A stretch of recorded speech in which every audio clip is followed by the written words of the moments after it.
Hey guys, how's it going? Buster Photo here with another camera review and a how-to.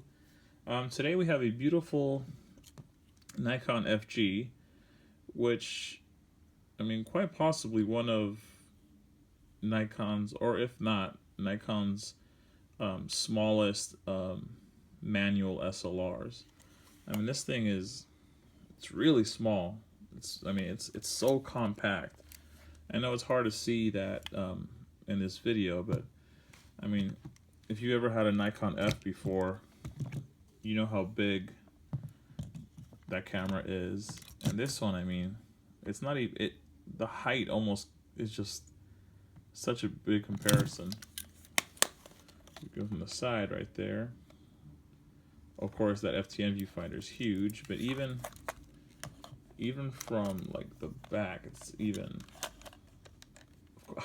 I know this is a super scientific size comparison, but yeah, this thing is super tiny, super compact, super cool, feature packed, and especially if you have it with the pancake lens, 50mm 1.8 E series, but the version with the silver ring. Just to show you this lens real quick, that thing is tiny, and it shoots great. Great pictures. I even shot it on my digital camera, and this lens produces some great pictures. But let's go over this camera with some of its features. So again, this Nikon FG. Right here you have your lens release button. This button right here, super cool, man.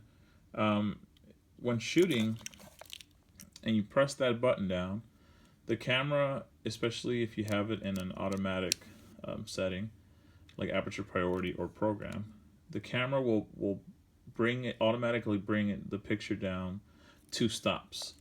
When that might be useful, say if you're taking a picture of something or someone and the background is really bright, contrast in the picture. So this will bring the camera down 2 stops to compensate for that. If you're a pretty good shooter, I guess you would never need that button. But I can't think of any other camera that even has that. At least any of the older film cameras. But it's still a pretty cool feature. Moving over here, we have our self timer, of course. Hit the film advance, press it. I think it's about 10 seconds, as most self timers are. Right here you have like a little grip, almost like a little action grip. Protrudes from the camera just a little bit and gives you just something to hang on to. Probably useful since this camera is so small. That's not much real estate to grab onto a camera, but that little grip definitely helps out. It is removable. You just hit it with a nickel or a quarter there. You can get that to come out. Right here, of course, you have your little rings to hang your neck strap. Moving towards the top of the camera now, we have our film counter, of course, shutter speed. Now this camera has bulb, of course, and it also has a manual setting because this camera does need batteries to operate, but it does have this M90 setting where the camera will still operate at 1/90th of a second even if the batteries die. So that's super helpful. But I do have some fresh batteries in here, so I don't need that, of course. And so 1 second all the way to 1,000th of a second. You have your automatic modes of aperture priority and of course program. In order to use program, of course, you bring your lens down to the smallest aperture setting, in which this case is a 22. And this lever right here, when you're using the automatic functions of either aperture priority or program, this little lever, if you hit that up, it exposes almost like a little sound icon.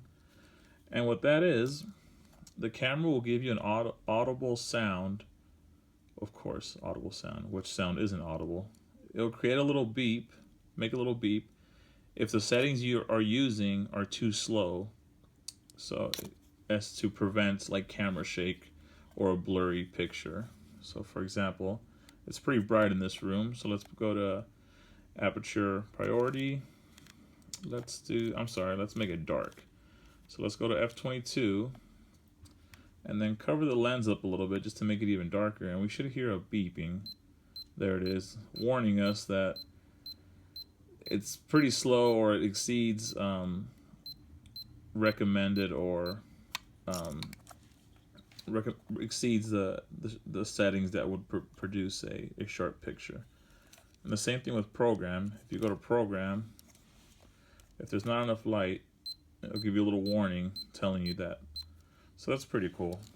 I usually have it off because I've been shooting for a couple years, so I don't really need a little warning telling me that everything is not okay.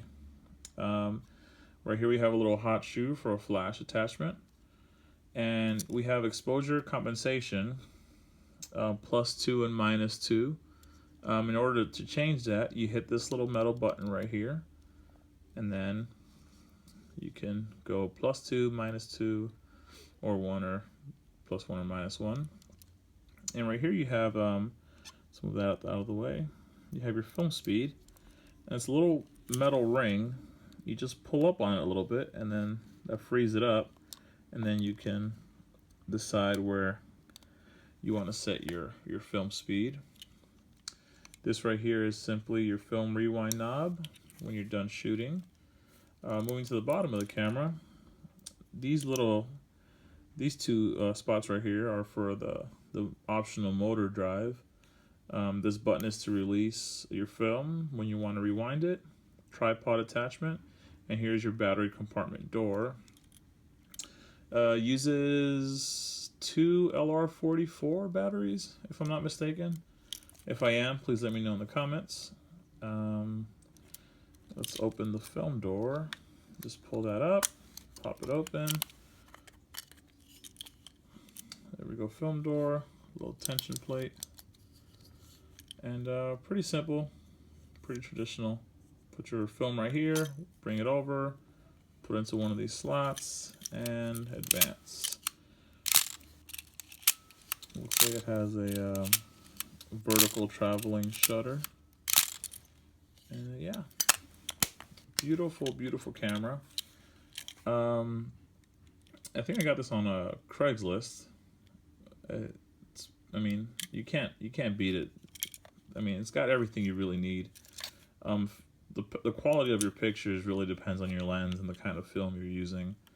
So if you come across an FG, I mean, they're pretty cheap. I have rarely see them go for over $100, and it really has everything you're gonna need.